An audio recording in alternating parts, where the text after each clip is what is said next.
नमस्कार, मैं हूं मनीष शर्मा। आप देख रहे हैं नेटिव राजस्थान। इस वक्त पे सीधा आपको चित्तौड़गढ़ लिए चलेंगे। सबसे पहले जहां सीएम भजनलाल शर्मा एक पेड़ मां के नाम कार्यक्रम में शामिल होने पहुंचे हैं जी को और उनकी टीम को कि एक साथ आप लोगों के दर्शन करने का मेरे को लाभ दिया, इसके लिए मैं बहुत बहुत धन्यवाद देता हूं। क्योंकि यह तो वो धरती है जिसका कण कण शौर्य एवं पराक्रम की गाथा कहता है, जिसका इतिहास सोने के समान चमकता है। मेवाड़ी लोगों का स्वाभिमान और पराक्रम केवल राजस्थान में ही नहीं, पूरे देश और दुनिया में इस चित्तौड़ का मान और सम्मान पूरी दुनिया में मिलता है। यहां से पूरी दुनिया प्रेरणा लेने का काम करती है। इस माटी में जन्म लेने वाला हर नर हर नारी की अलग पहचान रही है, जिन्होंने अपनी आन बान और शान के लिए अपने प्राणों की परवाह नहीं की। मैं इस मेवाड़ की माटी को कोट कोट नमन करता हूं, वंदन करता हूं और इस तरह के सभी नर नारियों को बार बार नमन करता हूं।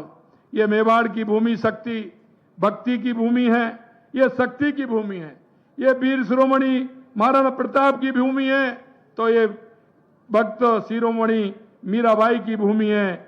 और यहाँ त्याग की मूर्ति स्वामी भक्त पन्ना झाई की भी भूमि है और ये दानवीर भामाशाह की भी भूमि है। मैं इसलिए कहना चाहता हूं, एक जगह कहीं कोई व्यक्ति हो सकता है, लेकिन यहां भामाशाह से लेकर के देश के अपनी स्वामी भक्ति के लिए प्राणों को नौछावर करने वाली और भक्ति और शक्ति की धरती का अगर मेल मिलेगा तो वो चित्तौड़ के अंदर मिलेगा, चित्तौड़ के अंदर मिलेगा। आज ये अभियान जो आपने लिया है और एक उस स्थान से लिया है जो एक पवित्र स्थान है। अभी मेरे को बता रहे थे कि जिस तरह से हमारे यहां की गाथाएं हैं, क्योंकि जो महाराज जी का हम स्मरण कर रहे हैं, ऐसे भक्त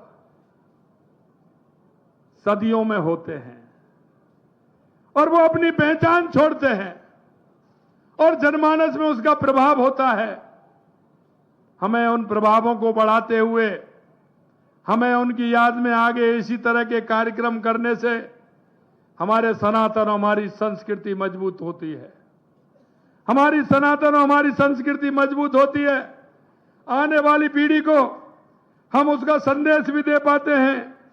मैं आपसे इतना ही कहना चाहता हूं कि ये वो स्थान है और इस स्थान को आपने या वृक्षारोपण और मेरे से कहा गौशाला, और गौशाला जहां होती है वो पवित्र भूमि सबसे पवित्र होती है।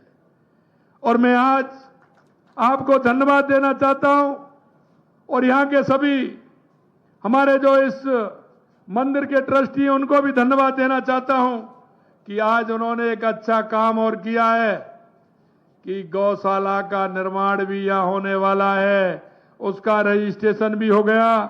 और गौशाला मंत्री मेरे साथ हैं, उन्होंने कहा साहब इस गौशाला के लिए हमें आश्रय योजना में नवीन गौशाला खोलने के लिए 10 लाख गौ सेवा समिति और गौशाला के निर्माण के लिए जो यहाँ 90 लाख रुपए का व्यय होगा वो भी यहां हम करने वाले हैं। इसलिए बहुत बहुत धन्यवाद और साधुवाद मैं आपको देना चाहता हूं कि एक अच्छा काम आपने यहां किया है। मैं आपसे इतना और कहना चाहता हूं कि जिस तरह से देश के यशस्वी प्रधानमंत्री नरेंद्र मोदी जी ने सामाजिक सरोकार के काम करते हैं और वो सामाजिक सरोकार के कार्य आपने देखे होंगे कि 2014 से 2 अक्टूबर 2014 से उन्होंने एक स्वच्छता अभियान प्रारंभ किया था और आज हम कह सकते हैं कि स्वच्छता अभियान हमारा जन जन के भागीदारी उसमें बना है और उस स्वच्छता के अभियान को लेकर के हम चलते हैं। जब लगा कि हमारा बेटी बचाओ बेटी पढ़ाओ का नारा उन्होंने दिया था, क्योंकि हमारा लिंग अनुपात कम हो रहा था, बेटियों की संख्या घट रही थी। देश के यशस्वी प्रधानमंत्री नरेंद्र मोदी जी ने बेटी बचाओ बेटी पढ़ाओ का नारा दिया और आज वो संख्या हमारी संतुलन में आई है और पूरे समय में संतुलन में आकर के बेटी बचाओ बेटी पढ़ाओ का नारा जो उन्होंने दिया वो कामयाब होता हुआ दिख रहा है। और अभी उन्होंने 5 जून को पर्यावरण दिवस के अवसर पर जो उन्होंने आह्वान किया और उन्होंने कहा कि एक पेड़ मां के नाम, मैं आपसे कहना चाहता हूं भाई और बहनों, ये जो हमारा वायुमंडल है, हमारा पर्यावरण है और पर्यावरण के कारण जो आपने देखा है जिस तरह से परेशानी हो रही है, देश के यशस्वी प्रधानमंत्री नरेंद्र मोदी जी ने आह्वान किया है कि एक पेड़ मां के नाम, और उस आह्वान को आप आज साकार कर रहे हैं। ये मेरे सामने जो 1008 जोड़े हैं इस योजना को आगे बढ़ाने का काम कर रहे हैं। हमें एक पेड़ मां के नाम लगाते हुए इस अभियान को और तेज करना है। आपने देखा होगा हरियाणा राजस्थान के अंतर्गत हमने कहा था कि राजस्थान के अंदर हम 7 करोड़ पौधे लगाएंगे। हमने उन 7 करोड़ पौधे से ज्यादा लगा करके राजस्थान के अंदर रिकॉर्ड बनाने का काम किया है और एक दिन में 2 करोड़ पौधे लगाने का काम हमारी सरकार ने किया है। मैं आपसे कहना चाहता हूं भाई और बहनों कि हमने ये जो अभियान लिया है, इस अभियान को आगे रखते हुए अगले आने वाले 5 साल में हमको 50 करोड़ पौधे लगाने का काम हमें करना है। 50 करोड़ पौधे लगाने का काम करना है।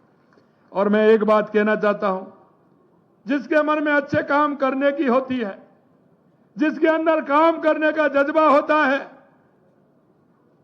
ईश्वर भी उसका साथ देता है। आप मेरे को बताइए इस बार आपकी फसल कैसी है? सभी किसान भाई आए हैं, ऊपर हाथ खड़ा करिए, फसल कैसी है आपके यहां? अच्छी है ना? तो देखिए देश के यशस्वी प्रधानमंत्री नरेंद्र मोदी जी ने तो पेड़ लगाने का आह्वान किया और ऊपर वाले ने कहा कि आप तो जमीन पर लगा दीजिए, उनको बड़ा मैं कर दूंगा। लगातार वर्षा होकर के जितने पेड़ लगाए थे वो सारे के सब पेड़ लग गए। ये उस ऊपर वाले की मेहरबानी है और आपकी फसल भी अच्छी है। हम गांव में जाते हैं, रिश्तेदारी में जाते हैं तो क्या पूछते हैं? यही तो पूछते हैं कि आपके यहां फसल कैसी है। पूछते हैं कि नहीं पूछते? और दूसरी बात क्या पूछते हैं कि आपके घर में दूध हो रहा है कि नहीं हो रहा है। यही पूछते हैं ना। तो मैं आपसे कहना चाहता हूं मेरे भाई और बहनों, फसल भी अच्छी है, फसल भी अच्छी है और गौपालक जो कार्ड हमने आपको 1 लाख रुपए का दिया है वो इसलिए दिया है, अगर किसी के घर में गाय भैंस अगर दूध नहीं दे रही है तो वो गौपालक कार्ड से बैंक से ला करके गाय ला सकते हैं, बच्चों को दूध पिला सकते हैं। इसलिए हमने गौपालक कार्ड देने का, जैसे किसान क्रेडिट कार्ड है, इसी तरह से गौपालक कार्ड देने का काम भी हमारी सरकार ने किया है। मैं आपसे इतना कहना चाहता हूं कि हमारे कुछ नेता हैं जिन्होंने जब समय मिला, जब तक वो होटलों में बंद थे, और अभी हमसे कह रहे हैं कि मुख्यमंत्री जी और मंत्री जी भ्रमण कर रहे हैं। मैं उनको कहना चाहता हूं हमारा टाइम टेबल है 7 दिन का। सोमवार मंगल बुध हमारे मंत्री सचिवालय में बैठेंगे, 3 दिन वो 2 दिन के लिए पूरे क्षेत्र में राजस्थान के अंदर जाएंगे, 1 दिन अपने विधानसभा में रहेंगे। मैंने कहा आप तो होटल में मौज मारी थी आपने, हमारे मंत्री तो घूम रहे हैं एक एक गांव, एक एक ढाणी पूरे राज्य में। आज एक मंत्री उस जिले में है तो दूसरा मंत्री उस जिले में जा रहा है, आपकी तरह होटलों में नहीं है। और मैं कहना चाहता हूं कि आप जो ट्वीट कर करके कह रहे हैं, जरा अपने समय के ट्वीट भी देख लेना, आपने कितने किए हैं, आपने कितने ट्वीट किए हैं। मैं एक ही बात कहना चाहता हूं कि चुनाव से पहले हमारा एक एक कार्यकर्ता राजस्थान की जनता के पास गया था और राजस्थान की जनता के पास जाकर के उसने जो संकल्प पत्र के माध्यम से जो राजस्थान की सरकार से जो उन्होंने वायदे किया था, मैं आपको आज विश्वास दिलाना चाहता हूं, हमारी ये सरकार उस एक एक वायदे को पूरा करेगी, एक एक वायदे को पूरा करेगी। मित्रों, मैं आपसे इतना और कहना चाहता हूं, हमने बजट के अंदर जो दिया है वो हमने परसों शिलान्यास भी उनके किए हैं। हमने 10,000 करोड़ से ऊपर के शिलान्यास हमारे बजट के 2 महीने बाद हमने शिलान्यास करने का काम प्रारंभ कर दिया।